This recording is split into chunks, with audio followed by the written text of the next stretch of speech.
नमस्ते आचार्य श्री। बेला जैन शाह सूरत से पूछ रही हैं कि क्या नरक में रात और दिन होते हैं, कृपया समाधान करें। रात और दिन की जो व्यवस्था है, जहाँ पर सूर्य आदि गतिमान हैं वहीं पर रात और दिन की व्यवस्थाएं हैं। ढाई द्वीप के बाहर जो हैं सूर्य आदि स्थिर हैं, तो जहाँ दिन है वहाँ दिन है और जहाँ अंधेरा है वहाँ पर अंधेरा है। नरकों में कोई सूर्य आदि चांद आदि का प्रकाश आदि तो है नहीं, तो बिल्कुल घनघोर अंधेरा छाया हुआ है। आप पृथ्वियों के नाम भी देखिए, तम, महातम, अंधकार और महाअंधकार। सातवें नरक में जाकर घनघोर अंधकार हो जाता है। तो इस प्रकार से दिन रात का कोई हिसाब नहीं है, घनघोर अंधेरा ही अंधेरा है। और दिन रात का जो काल का समय है, तो काल का समय तो पूरे 3 लोक में है कि 24 घंटे में कितने घंटे बीत गए, ये सारा तो पूरा 3 लोक में व्यवस्था है। लेकिन अंधेरा ही अंधेरा है।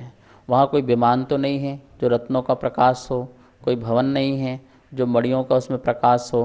तो इस प्रकार से देवों में तो, विमानों में तो मणियों का, रत्नों का प्रकाश है, तो इस प्रकार से वहाँ पर उजाला आदि है।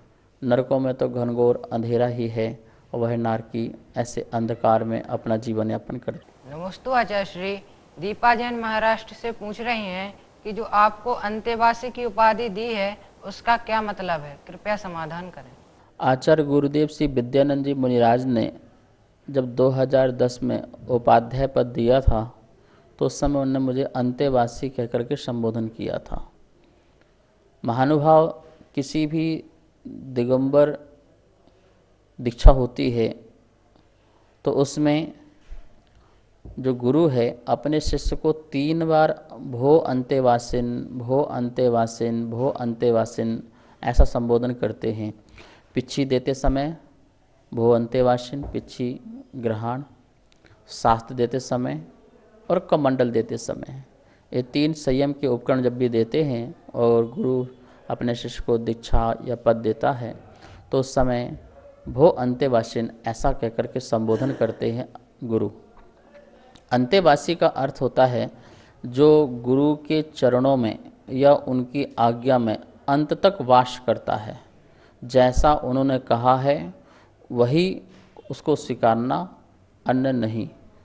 और जब तक गुरु की समाधि आदि ना हो उनके चरणों में वास करना, तो इस प्रकार से उस शिष्य को अंतेवासी शिष्य कहते हैं।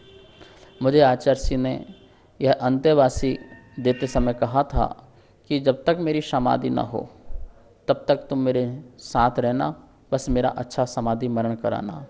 और मुझे सौभाग्य प्राप्त हुआ आचार्य श्री की समाधि मरण कराने का।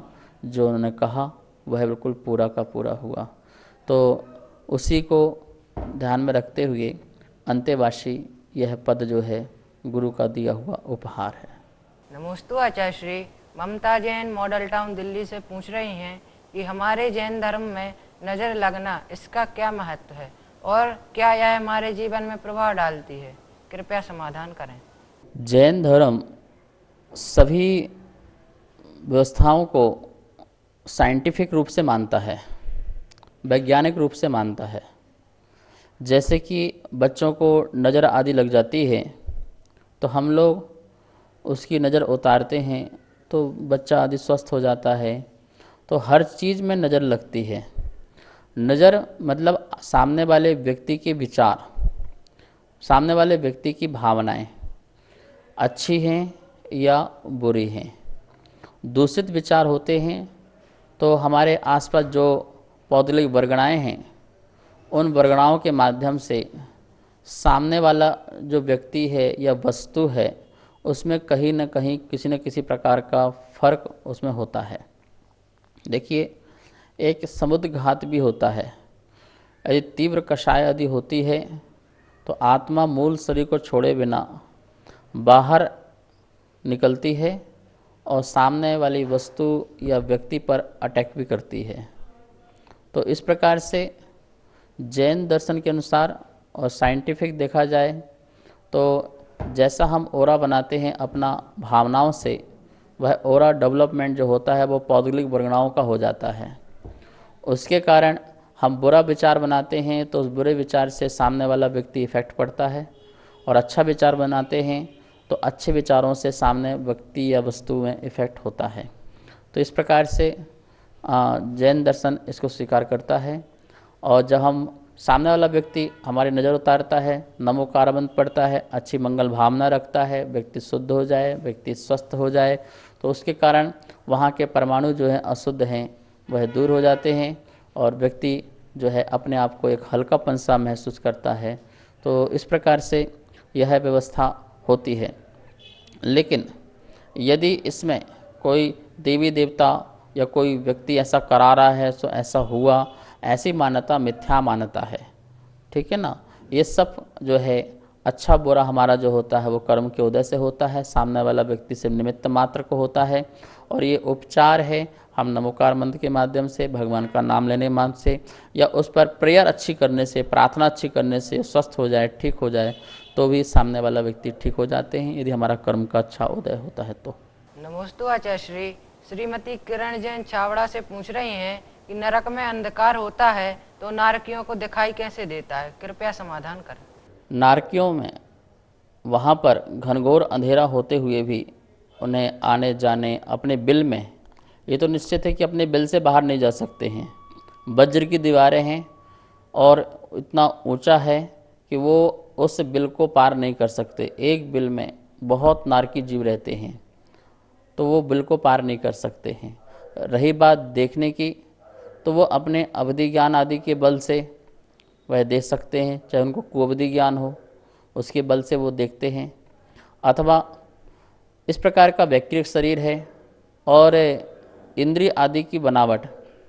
वर्तमान में अपन देखते हैं कि अंधेरे में बिल्ली, शेर आदि ऐसे जानवर होते हैं, घनघोर अंधेरे में उनकी दृष्टि रोशनी से उन्हें सबको दिखाई देता है। तो ऐसी उनकी वहाँ भी शरीर की बनावट होगी, ऐसी उनकी आँख आदि की बनावट होगी, जिसके कारण अंधेरे में भी उनको वहाँ पर दिखाई देता होगा। जैसे कि यहाँ पर जानवर आदियों को भी अंधेरे में दिखाई देता है। जैसे उल्लू है, अब उल्लू को रात में दिखता है और दिन में उसको नहीं दिखता है, तो उसकी दृष्टि की ऐसी बनावट, ऐसा उसका क्षयोपशम, ऐसी उसकी शक्ति, ऐसा उसका परमाणु होना, ऐसे ही नारकियों में भी दृष्टि की बनावट, वहाँ के परमाणुओं का क्षयोपशम या देखने की शक्ति और अवधि ज्ञान आदि ऐसे कई निमित्त मिल सकते हैं जिन्हें उन्हें अंधेरे आदि में भी दिखाई देता है। नमोस्तु आचार्य श्री। नितेश चोपड़ा पूछ रहे हैं कि चेतन परिग्रह और अचेतन परिग्रह किसे कहते हैं, कृपया समाधान करें। मूलाचार आदि ग्रंथों में भी इसका वर्णन आया हुआ है, चेतन परिग्रह और अचेतन परिग्रह। चेतन परिग्रह जैसे गुरु के पास जो शिष्य आदि हैं वो चेतन परिग्रह हैं, और गुरुओं के पास जो पिछी कमंडल शास्त्र आदि हैं ये सब अचेतन परिग्रह है। ऐसे ही गृहस्थों में लगाइए कि दोस्त, यार, मित्र, परिवार, सखा, स्वजन, परिजन, ये जो हैं ये सभी की सभी चेतन परिग्रह कहलाते हैं। और जो उनका मकान है, घर है, दुकान है, धन है, वैभव है, संपदा है, शोहरत है, ये सभी के सभी अचेतन परिग्रह कहलाता है। जिन चेतन में यह मेरे हैं ऐसा विचार आया और जिन अचेतन परिग्रह में यह मेरे हैं ऐसा ममत्व परिणाम आया, ये सब उस जीव का चेतन और अचेतन परिग्रह कहलाता है। जय जिनेंद्र। यदि आप सभी की कोई भी जिज्ञासाएं आगम संबंधित हैं, जैन धर्म से संबंधित हैं, तो कृपया नीचे चल रहे नंबर पर आप व्हाट्सएप के माध्यम से हमारे पास भेज सकते हैं, जिसका समाधान आगम के अनुकूल आचार्य श्री के श्रीमुख से किया जाएगा। एवं तत्वार्थ सूत्र की पुस्तक जो आपने देखी है उसमें पुण्यार्जक बनने के लिए या इस कार्यक्रम के पुण्यार्जक बनने के लिए भी नीचे दिए गए नंबर पर आप संपर्क कर सकते हैं।